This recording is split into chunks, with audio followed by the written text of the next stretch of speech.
see you guys in the dark.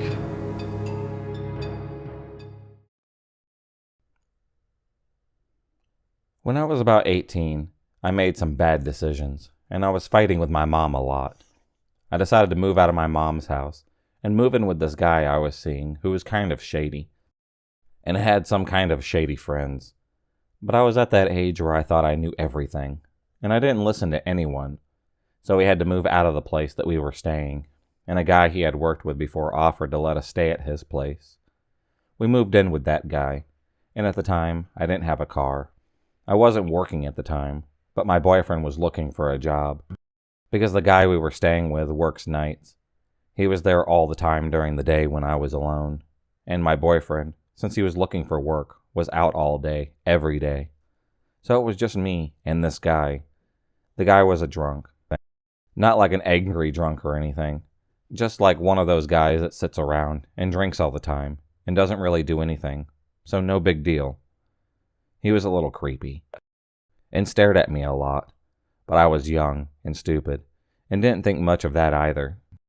So the place that we were living in was a 2-bedroom trailer, but the kind that didn't have real doors. Instead, it had these plastic curtain type doors that didn't close all the way, except on the guy's bedroom. All the rest of the doors were those weird curtain type. That's important a little bit later on. So the first couple of days, everything was cool.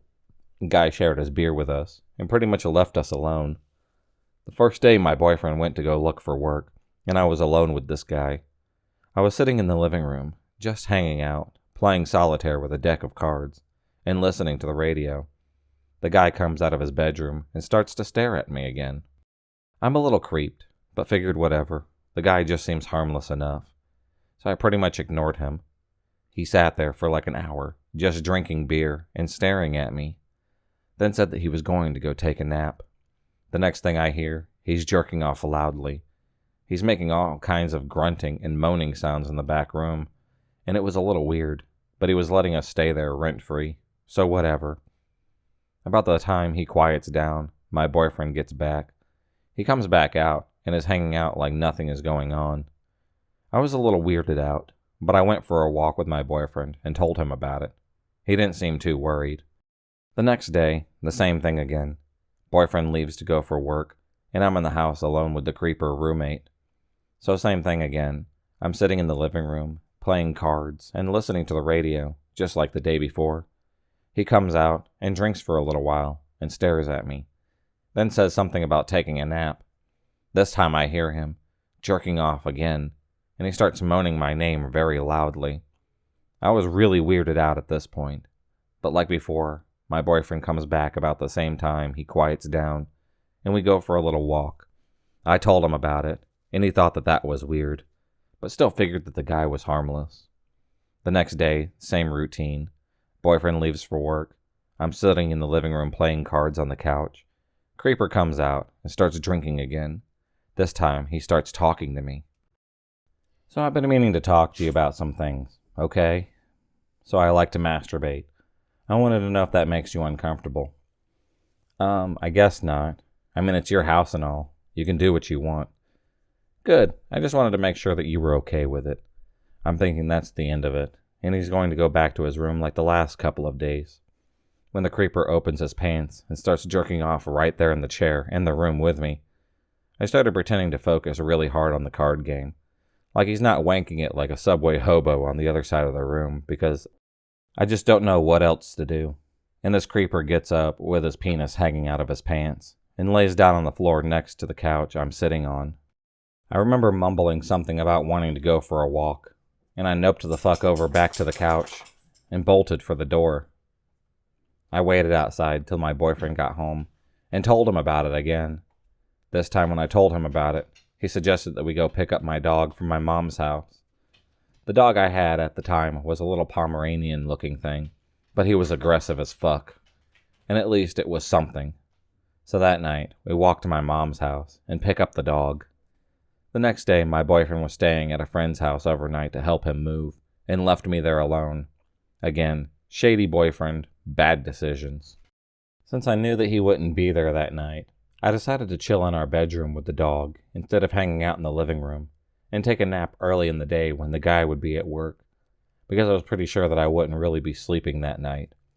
Since the curtain doors didn't close all the way, I locked my dog in his crate and laid down under a sheet to nap. Next thing I know, I wake up and my dog is going absolutely insane. He's barking and growling, snarling inside of his cage, and I just kind of turned just enough to see the door to the room without making it obvious that I'm awake, and that pervert is standing there, jerking off in the doorway. I'm completely freaking out at this point, because there's no real way out of this room if he decides to come in and do something to me. And I really don't have anything to defend myself with except for a 10-pound dog. So I act like I'm still asleep and kind of roll over where he can't see me from where I am, but I can see the doorway. He opened the door wider so that he could still watch me. I'm losing my shit at this point. I sit up and scoot into the corner where he'd have to actually come into the room to see me and ask him, "Can I help you with something?" He made some kind of weird noise and wandered off down the hallway then. I got up, got my dog's leash, and decided that I was getting the fuck out of that house. By the time I get into the living room to leave, he's sitting on the couch, staring at me again. Then he starts talking again. "So, I don't think this is working out. You and my boyfriend's name should probably find somewhere else to live." Yeah, that's probably a good idea. I'll tell him about it when he gets back, and we'll figure something out. I'm just going to go take the dog for a walk now." I decided that I was going to walk the few miles to my boyfriend's buddy's house, because there was no way in hell that I was staying in that creeper's house alone again. I left, and the guy just kind of stared after me, but I figured that would be the end of it, and I likely wouldn't have to see him again. I headed down the road, and about half a mile away from the house, I hear his moped behind me. I figured he was just going on a beer run or something, so I just kind of moved off to the side so that I wouldn't be in his way when he went by. He pulls up beside me and starts screaming about what a whore I am and how I led him on, and we've got until the next day to get our shit out of his house. I honestly thought that he was going to attack me or something, but after about 10 minutes of that, he hopped onto his moped and drove away. I booked it the hell out of there. Now by this time, it was pretty late at night, like around midnight, and it was pitch black since it was kind of a rural town, without streetlights or anything through most of the way to my boyfriend's friend's house. I didn't even think to grab any of my stuff when I left. Just hauled ass to my boyfriend's friend's house, which was a good 6 to 8 miles away. Fast forward a couple of days later, we got a ride back to the guy's house to pick up our stuff while he was at work, since he said he left it on the porch. When we got there to get it, all of my underwear was missing, and the rest of my clothing had white stains all over them. Some of them were cut up. It was the creepiest shit that I've ever seen. We just threw away most of it.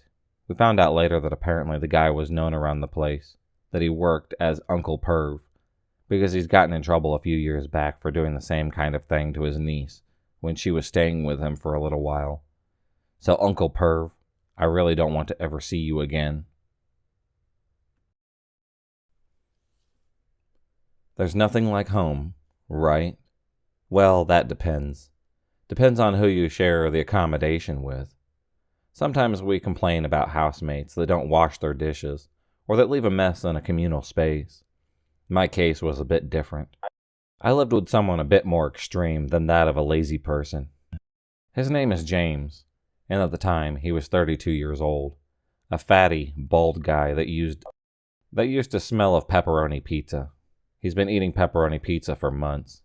The cheap frozen quality packs of 3. Sometimes he would eat all 3, one after the other, and never brush his teeth. In fact, you could smell his breath from across the living room. He was a brilliant jazz pianist, and it was really cool jamming with him. I play the guitar, by the way. The fun part was only in playing music, nothing else, as his head was often up in the clouds. There was a time where, here in England, magic mushrooms were illegal, and in places like Camden Town, which is in London, you would have been able to buy them almost everywhere. Even if they say that magic mushrooms are safe, any drug abuse leads to some sort of dementia at the end. Our house was a bit away from transport and the shops, so that most of the people who rented a room didn't stay for too long, just for the time being until they would find a better place. Also, the house was a bit old, and smelly. However, this wasn't the only problem. The problem was James. He was annoying. He would constantly ask to borrow money from the tenants and leave a mess everywhere around the house. I learned how to deal with him. Like if he would ask for money, I would just say, "Later, I'm going to the shop. I'll pop at the cash machine and get something." Then I would pretend to just forget and find similar excuses just to avoid to say no. The rent was very cheap, and I would cycle everywhere that I needed to go, so the location of the house wasn't a problem for me. Things started to take the wrong turn when a couple of girls moved into the house. He would walk around the house naked, just covered with a towel, and accidentally drop it whenever he would meet them.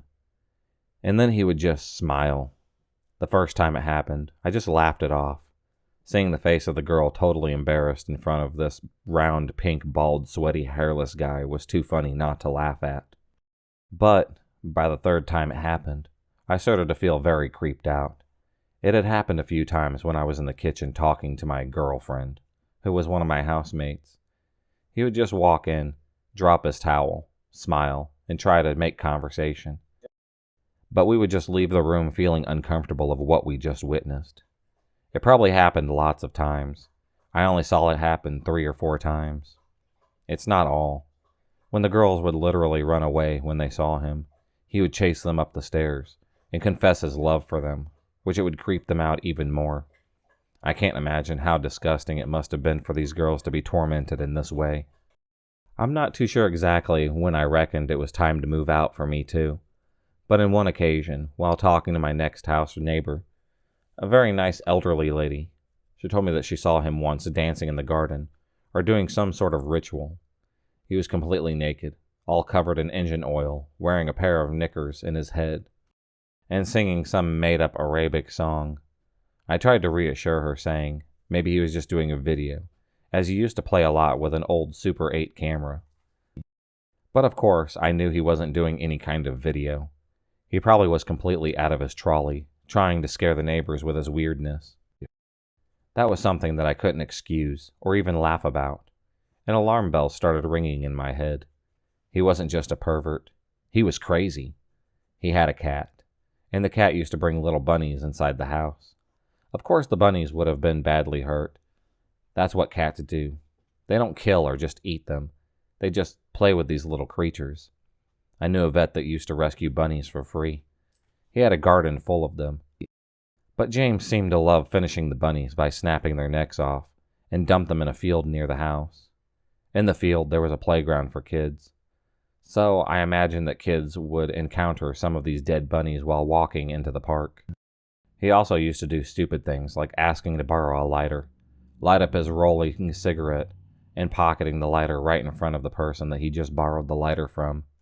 He was a complete embarrassment to have around, and a nightmare to live with. There are so many stories to tell. They all happened in the course of just 10 months. But I had lost all in chronological of the events. Like the day that I came back from a festival to find him naked sleeping in my bed.